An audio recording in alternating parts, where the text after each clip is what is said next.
Excelente día, contadores. CADEFI les da la más cordial bienvenida al curso presencial de este día. El tema que analizaremos el día de hoy será Reformas Fiscales 2017, donde conocerás las reformas más importantes que el Ejecutivo publicó el pasado 30 de noviembre y que son de aplicación desde enero 2017. Demos la bienvenida al expositor de este día, el contador público certificado, José Antonio González Castro. Disfruta de tu capacitación. Comenzamos. Buenos y fríos días, porque vengo de Puebla y hace mucho frío por allá. Y vengo de Puebla por la siguiente razón, y de verdad que debo de confesarles un detalle muy interesante que a mí me preocupa. Fui por unos documentos que son estos, y nada más les comparto lo siguiente, que cada que veo este tipo de información no sé si me asusto por parte de lo que pueda pensar la autoridad o me asusto de lo que están haciendo los contribuyentes. Esta es una declaración complementaria del ejercicio 2015 dictaminada. Ahora, de todo lo que revisé, que ahorita me lo eché en media hora aquí sentadito, de todo lo que revisé, y a lo mejor yo me equivoqué, pero quiero que me digan lo siguiente, vamos a hacer una reflexión. Y este comentario va de la mano que precisamente con el tema que vamos a analizar, que hay cambios en materia de revisiones electrónicas. ¿Y la autoridad qué va a hacer? Pues igual que yo, va a pedir la balanza de comprobación, va a pedir la declaración anual, va a pedir el dictamen y obviamente va a ir cazando cantidades. Y me voy a referir a la conciliación contable fiscal a propósito de que estamos en cierre fiscal. Si ustedes recuerdan, nada más lo pongo como antecedente, para hacer la famosa conciliación, parto de un resultado contable, ¿estamos de acuerdo? Este resultado contable le quito el efecto de la inflación, que hoy por hoy, mientras no rebase 26% de inflación en un periodo de 3 años, pues no aplico el famoso B10, ¿de acuerdo? Pero sí está vigente. Entonces, en base a ese resultado contable, dice la conciliación del formato de la declaración anual, súmale ingresos fiscales no contables. La mecánica de esos ingresos fiscales no contables tiene una lógica, de que esos ingresos se van a sumar porque no aparecen en mi contabilidad, ¿estamos de acuerdo? Esa es la mecánica de la conciliación. Por ejemplo, ¿cuál? El ajuste anual por inflación acumulable, un ejemplo. Otro ejemplo, ganancia acumulable en venta de activo fijo. Otro ejemplo, si tengo ingresos del extranjero, impuestos sobre la renta pagado en el extranjero, porque en algunos casos, por ejemplo en dividendos, se suma el dividendo más el impuesto sobre la renta, entre otros, ¿me explicó? Bueno, luego me dice, súmale deducciones contables no fiscales. Y ojo, ayer hacíamos una referencia, que hoy por hoy la parte contable juega un papel importantísimo para que proceda o no proceda una deducción en materia fiscal. Y yo preguntaba el día de ayer, oye, si tengo un gasto que no reúne un requisito fiscal, contablemente, ¿cómo lo denominan? Regularmente lo mandan como no deducibles. Eso no es cierto, eso está mal. Porque en la conciliación contable fiscal yo le tendría que poner aquí por ejemplo, gastos sin requisitos fiscales, ¿me expliqué? Ahora, ¿por qué gastos sin requisitos fiscales y por qué no deducibles? Por una precisión, los conceptos realmente no deducibles vienen en el artículo 28 de la Ley de Impuesto a la Renta. No así los conceptos que no reúnen un requisito del 27, ¿me expliqué? Y los no deducibles para efecto del cálculo de la UFIN, utilidad fiscal neta, se restan, pero los conceptos que no reúnen requisitos fiscales no se restan, ¿sí me expliqué? Cuando en la práctica le restan todo y ese es un sumidero, ¿queda claro? O sea, nada más le estoy dando un poquito la mecánica. Luego me dice, réstale deducciones fiscales no contables. Y bueno, es la parte inversa, ¿verdad?, de los ingresos. Si tengo ajuste anual por la inflación deducible, ahí lo resto. Deducción de inversiones, ahí lo resto. ¿Sí me explicó? Sale. Y luego dice, réstale ingresos contables no fiscales. Por lo tanto, aquí voy a poner un número para que se entienda. Vamos a pensar que aquí me da 100 pesos. Después de hacer todo eso, ¿me expliqué? Ahora, eso en la declaración anual lo debo de comparar con un anexo donde dice cálculo del impuesto a la renta o determinación del impuesto a la renta, no sé si lo ubiquen, que por fórmula se acumulan todos los ingresos, por fórmula, ¿me explicó? Y yo debo de capturar manualmente las deducciones, ¿no es cierto? Sale. Entonces voy a comparar esos 100 pesos con esto. Entonces, en esa hoja de resumen me dice ingresos acumulables, ¿de acuerdo? Menos deducciones autorizadas, y aquí me puede dar una utilidad o me puede dar una pérdida, ¿no es cierto? Ahora, el punto central es, a lo que quiero llegar es el siguiente. Después de esta utilidad o pérdida por mecánica, ¿qué le puedo restar? La PTU. ¿Estamos de acuerdo? A esta utilidad, si me da utilidad, le resto la PTU. La pregunta es, aquí me vuelve a dar otra utilidad, pero después de PTU. La pregunta es, ¿estos 100 pesos deben de cuadrar con esta utilidad, le voy a poner número 1, o estos 100 pesos deben de cuadrar con esta utilidad que le voy a poner número 2? Esa es la pregunta. ¿Con la 1? Ah, pues ese dictamen lo cuadra con la 2. Y hay una diferencia acá de PTU, prácticamente de 900,000 pesos. Ahora, ¿eso le ayuda o le perjudica al contribuyente? Le perjudica, porque está pagando 300,000 pesos más de ICR. Pequeño error. Por dictamen, y ahí está el dictamen. Eso es lo que tenemos que cuidar en la práctica, eso. Porque de lo contrario la autoridad nos va a agarrar mal parados. ¿Me expliqué? Entonces ahí se los dejo para que coincido con lo que también decía ayer, y no es a nivel peyorativo. Yo estoy convencido de que lamentablemente muchos de los errores hoy de las empresas los cometen los contadores. ¿Y qué decir, por ejemplo, de la balanza de comprobación? Si analizamos esa balanza de comprobación, por ejemplo, sigue utilizando una cuenta de resultados que lo llama compras en la balanza, y tiene devoluciones sobre compras. Ahora yo pregunto, ¿eso es válido hoy para efectos contables y fiscales? La balanza. ¿Les ayudo? No. ¿Por qué no? Porque la ley del impuesto sobre la renta cita en su artículo 86 dentro de las obligaciones de las personas morales, que yo tengo que llevar el sistema de registro que se llama inventarios perpetuos. Y el de inventarios perpetuos, sorpresa, no considera compras ni devoluciones. ¿Qué considera? Almacén y costo de ventas. Por lo tanto, ¿qué dice el artículo 27, fracción cuarta de la ley de renta? Cuando las deducciones no estén debidamente registradas en contabilidad, sorpresa, no son deducibles. ¿Queda claro? Ahora, otro, y si comparo el dictamen de verdad que son cosas curiosas. En el 2014 con 2015, poquita, pues no se ha dictaminado 2016, facturó poco más de 20 millones de pesos en el 2015. Dije, bueno, pues la utilidad se va a disparar. Sorpresa, la utilidad del 2014 con 2015 prácticamente la misma, 33 millones de pesos.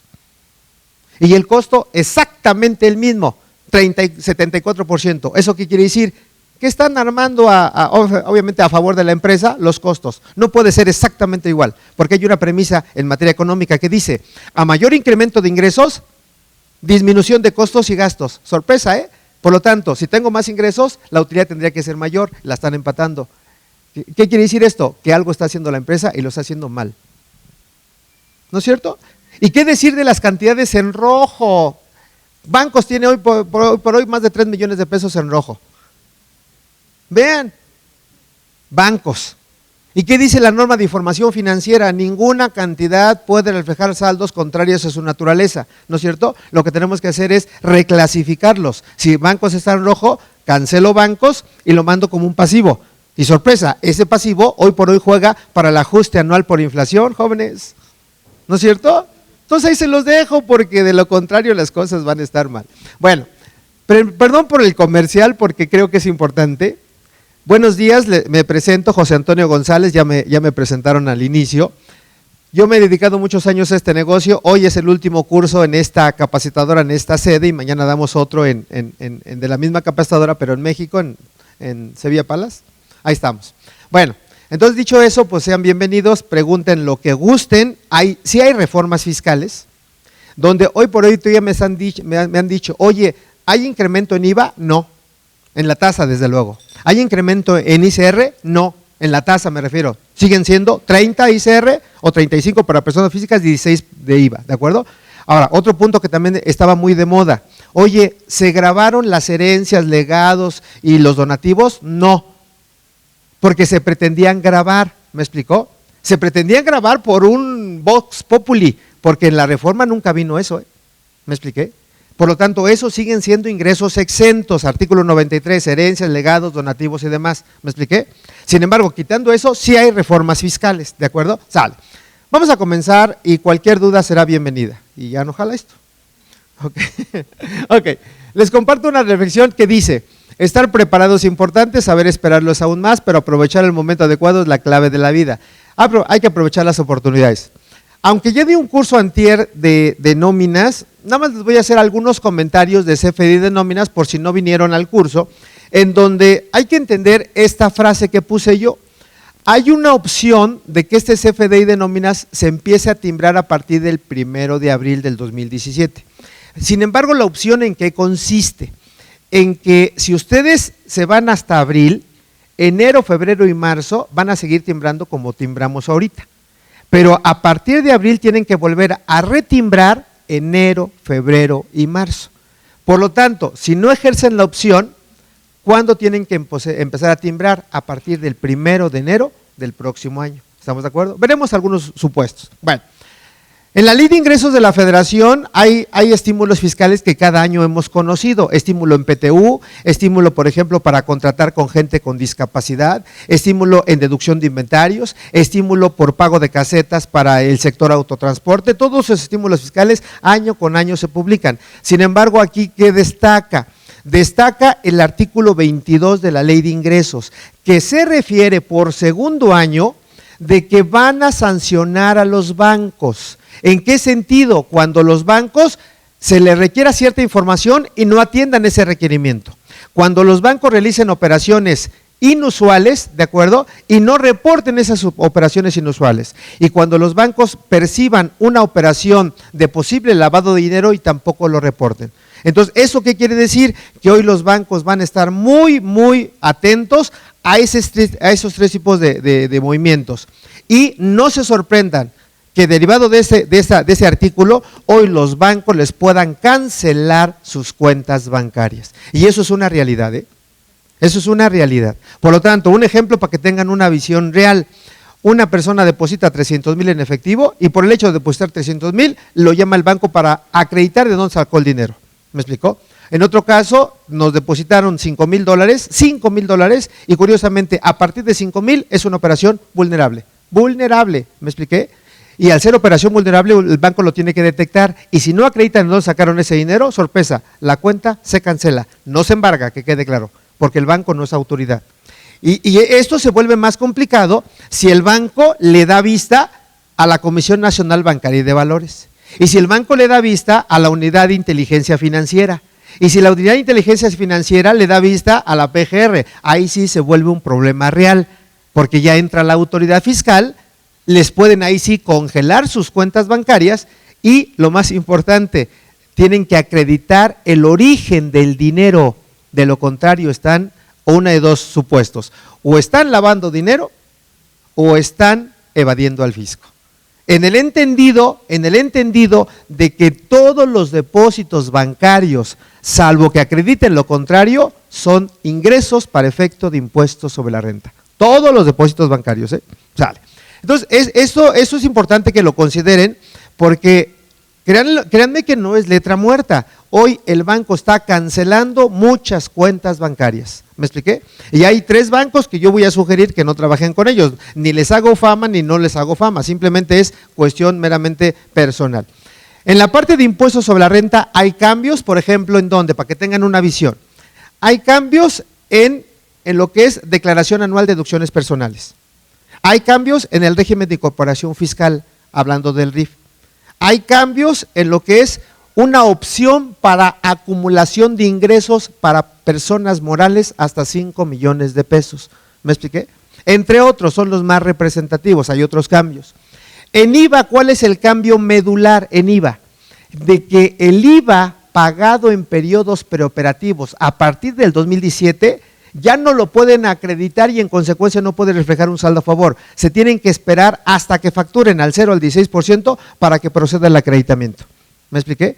En periodos preoperativos, porque si hoy, por ejemplo, creo una empresa, hoy diciembre, y diciembre es periodo preoperativo, yo puedo hacer algunos gastos y esos gastos causan IVA. Como no tengo ingresos, obviamente refleja un saldo a favor. Ese saldo a favor hoy la autoridad me lo devuelve. ¿Me expliqué? Pero hoy con la reforma sí me lo deben devolver, pero con muchos requisitos. Y uno de esos requisitos, y es lógica la reforma, me va a preguntar la autoridad, dime de dónde sacaste dinero para financiarte. Y es lógico, porque no estás facturando. Pero la realidad es que si lo quieren acreditar, ese acreditamiento no procede en enero o en febrero, depende de cuándo lo gastan, sino se tienen que esperar hasta que facturen. ¿Me explicó? Y ese IVA que pagan hoy, lo actualizan y lo acreditan hasta entonces. Ese es el cambio más importante en materia de IVA. Y Código Fiscal de la Federación, ¿qué decirlo? Sigue la mecánica de fiscalización por parte de la autoridad. Algunos ejemplos del código. Hay reformas en lo que es el buzón tributario. Y al decir el buzón tributario, ¿qué quiere la autoridad hoy? De que todas las empresas, independencias que puedan tener información de nosotros, esa información se baje al buzón tributario para que se pueda consultar de manera general. Pero aquí el punto es que ustedes, si les llegan a preguntar, tienen que dar su consentimiento.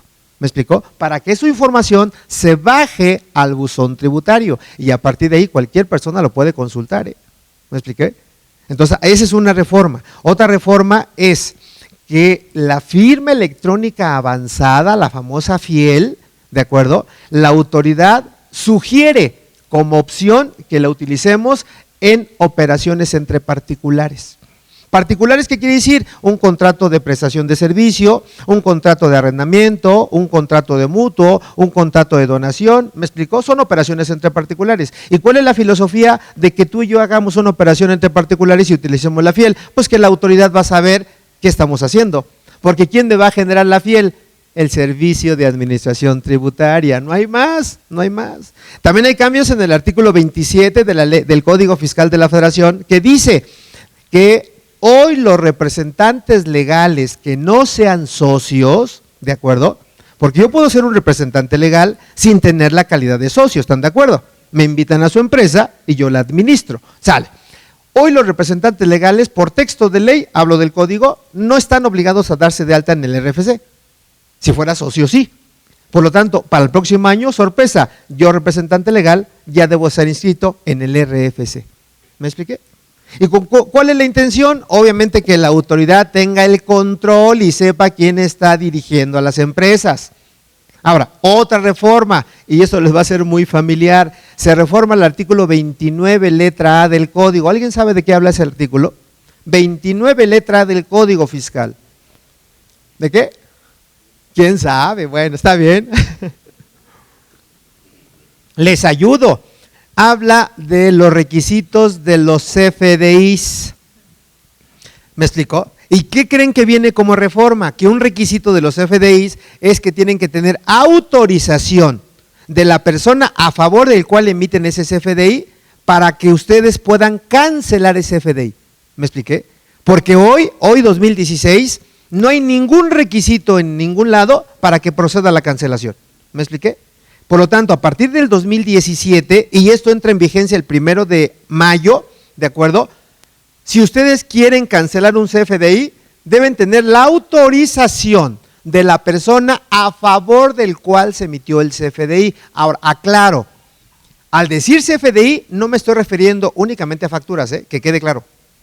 Hay CFDI de ingresos, hay CFDI de egresos, hay CFDI de traslado y hay CFDI de retenciones. Y dentro de los ingresos están las facturas, están los recibos de honorario, están los recibos de arrendamiento, ¿me explicó? Están los recibos de donativos. Dentro de los de egreso está la nota de crédito y sorpresa, está el CFDI de nóminas. ¿No es cierto? Por lo tanto, si tienen un errorcito, ¿quién les tiene que autorizar, hablando de nóminas, que cancelen ese CFDI? El trabajador. Vean, ya me imagino, a ver, trabajador, dame tu aceptación porque me equivoqué, porque se puede equivocar uno, ¿no es cierto? ¿En dónde? En el RFC. O le puedo pagar, hay alguien que tiene dislexia, en lugar de pagarle 12,000 le pago 21,000. ¿Es común o no? No es común, bueno, para Lorena no es común, para mí sí. Ok, Entonces, para que tengan una idea de lo que se trata la reforma fiscal, ¿me explicó? Y dije que tiene la tendencia de fiscalización, nada más para que, regálame un segundo.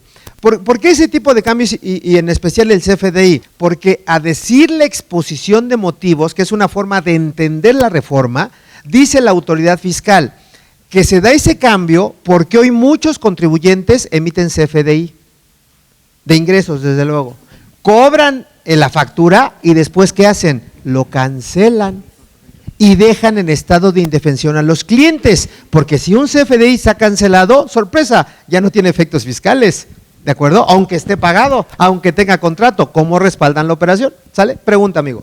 Punto de la facturación global, ¿a quién le pedirían autorización?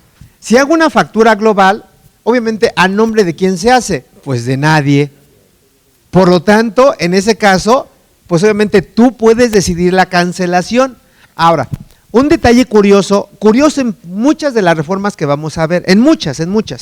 Me dice, por ejemplo ahorita en el 29 letra A, los supuestos particulares para que proceda la cancelación van a salir publicados en la resolución miscelánea. ¿Me explicó? Otro punto, algunas precisiones en materia de CFDI de nóminas van a salir publicados en la resolución miscelánea. ¿A qué voy con esto? De que muchos de los artículos que vamos a ver, nada más viene el supuesto, ¿de acuerdo? Pero no me dice cómo se tiene que hacer, si presento aviso, si no presento aviso, en qué plazos y demás. Por lo tanto, hoy la resolución miscelánea, sorpresa, va a ser muy generosa en todo esto. ¿Qué le estoy diciendo? Que hay que leer la resolución miscelánea, ¿no? O si no, apúntense al próximo curso de resolución miscelánea y punto. Pero ahí está la respuesta, amigo, ¿sale? Bien, preguntas. Sí, una pregunta, ¿sería con carta o cómo? Porque yo puedo decir, o sea, una evidencia, ¿no? Claro. Hoy por hoy yo te diría de manera anticipada que para que tengas la evidencia, pues obviamente te la tendrían que dar por escrito, ¿de acuerdo? A través de un correo electrónico, a través de un WhatsApp, a través de un escrito libre, ¿de acuerdo? En hoja membretada, para que tú tengas la evidencia de que realmente me estás dando tu aceptación por escrito de que puedo cancelar el RFC, digo el CFDI. Sin embargo, piensen mal, porque la cancelación no es el punto central, ¿eh? El efecto pues sería la deducción, porque hay plazos, ya lo veremos. Pregunta. No, les pregunto, es comentario. Hace como un año, ¿no sería a través del buzón tributario? Sí. Porque hace como un año me llegaron 2 mensajes de 2 empresas que habían cancelado 2 FDIs. Ajá. O sea, les decía, la empresa tal, RFC tal, bueno, razón social, RFC, canceló el CFDI tal. Claro. 2 mensajes, yo creo que sería por el buzón, ¿no? Sí, desde luego, pero por ejemplo, entiéndase que el buzón tributario, ¿de acuerdo?, es una forma de comunicación entre el contribuyente y la autoridad, pero aquí es entre el contribuyente y mi cliente o mi trabajador, ¿me expliqué? Y ahí no procede el buzón tributario. Por eso habría que esperar las reglas misceláneas para ver en qué términos procede la cancelación, pero de que hay que dejar evidencia, sí hay que dejar evidencia. ¿Me expliqué? Sale. Bien. Contador. Mande usted. Otro de los requisitos… ¿Quién me habla? Yo. Lorena, buenos días. Bueno. Ya te habías tardado. Otro de los requisitos sí es el hecho de que va a haber otro nuevo campo en el CFDI en el cual se especifique para qué quiere el cliente el CFDI. Eso lo vi en el 5 de diciembre, inclusive hay un archivo en Excel en donde ya viene por catálogo para qué quiere el cliente, para deducción personal, para gastos. Ah, ok, sí. También sí. eso es nuevo, ¿verdad? Claro. Sí, lo que dice Lorena es precisamente toda la información que la autoridad me ha compartido que van a llevar los requisitos del CFDI de nóminas y eso viene en una guía. Pero, por ejemplo, hoy, si buscan todas las guías que ha publicado el SAT, si me quedo en 3 o 4 son pocas, porque las está obviamente publicando de manera recurrente. Por lo tanto, hasta que no venga la última guía o venga la resolución miscelánea, tendremos la certeza. Pero lo cierto es que hay mucha información que hoy debe llevar su CFDI de nóminas. ¿De acuerdo? Pues lo vamos a ver. Vale.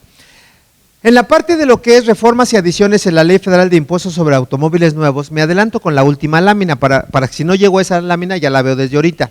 Una de esas ventajas de la ley sobre automóviles nuevos va encaminado a los autos llamados híbridos o que funcionan a través de baterías eléctricas. Y la ventaja es que cuando lo importen o cuando lo vendan, no van a pagar el impuesto sobre automóviles nuevos. Esa es una de las ventajas. Y en materia de impuestos sobre la renta, pues obviamente hay muchos estímulos que vamos a ir a ver. Por ejemplo, la deducción de inversiones para este autos sube, el arrendamiento sube. Hay un estímulo fiscal, si ustedes quieren poner estaciones de carga, pueden tener derecho a un estímulo fiscal. ¿Sí me expliqué? Entonces, la ley de impuestos sobre automóviles nuevos, específicamente en autos híbridos, les exenta del pago del impuesto sobre automóviles nuevos. Y en renta ya veremos los beneficios que hay en este tipo de autos.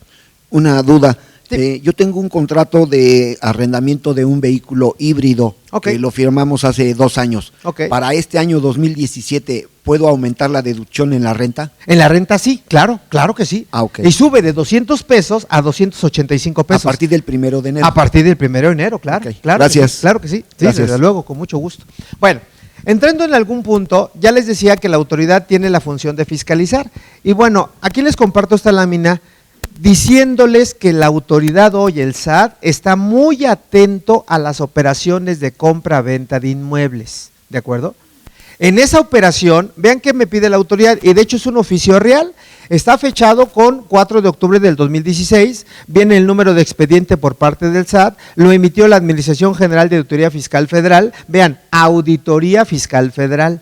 Y en este caso va dirigido a un contribuyente persona física y va dirigido no al que vende, sino al que compra, ¿me explicó? Entonces, en estos párrafos, ¿qué le está diciendo? Número 1, ya supe que compraste un inmueble, ya supe cuánto te costó, ya supe en qué fecha lo hiciste y ya supe ante qué notario público realizaste la operación. Y aquí lo dice, vean, el inmueble en escritura pública número tal, emitido por el notario público número tal, ¿me explicó? Ahora, después de todo eso, ¿qué me pregunta?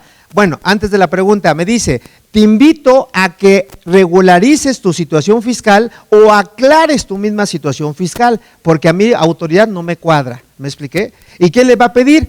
Punto número 1 dice, indique contribuyente bajo qué concepto recibió el dinero con el cual adquirió el inmueble señalado, adjuntando copia de la documentación que sustente su dicho. Y aquí se da de verdad una situación de riesgo y es muy delicado, porque el común denominador del contribuyente o de los clientes o nosotros mismos, pregúntense, si tienen casa, que regularmente sí tenemos una casa, ¿no es cierto? Ahora la segunda pregunta, ¿cómo la adquirimos? ¿De acuerdo? ¿Con qué dinero la adquirimos? Y la parte más importante, si ese dinero con el cual compré mi casa está manifestado ante la autoridad fiscal. ¿Me expliqué? Al decir manifestado, no quiere decir que necesariamente haya pagado impuesto. ¿Por qué razón? Porque en personas físicas hay 3 tipos de ingresos. Ingresos grabados que pagan impuestos. Salarios, honorarios, asimilables, dividendos, ¿me explico? Sale.